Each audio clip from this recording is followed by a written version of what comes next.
माणसाने नेहमी खाऊन माजावं पण टाकून माजू नये. पण हे सांगून काय उपयोग आहे का? झाडाची ताजी ताजी पपई आणली आणि त्याचे बारीक तुकडे केले की ते बघून सगळ्यांची तोंड वाकडी. बरं, पपईचे फायदे काय आहेत हे सांगूनही काही उपयोग नाही. म्हटलं चला ही वाकडी झालेली तोंड बघण्यापेक्षा पपईची छान अशी रेसिपी करूया. म्हणून पपईचे अगदी बारीक बारीक तुकडे करून घेतले.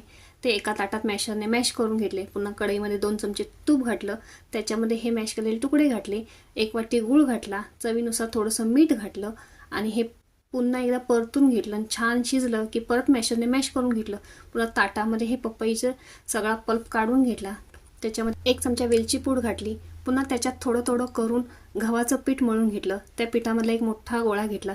त्याची एक लाटी लाटून घेतली. पुन्हा त्याच्या पुऱ्या केल्या आणि इकडे तेलसुद्धा गरम करायला ठेवलेलं आहे.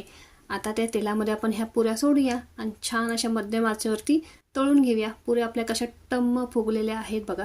तर एकदम सॉफ्ट अशा पपईच्या पुऱ्या आपल्या तयार झालेल्या.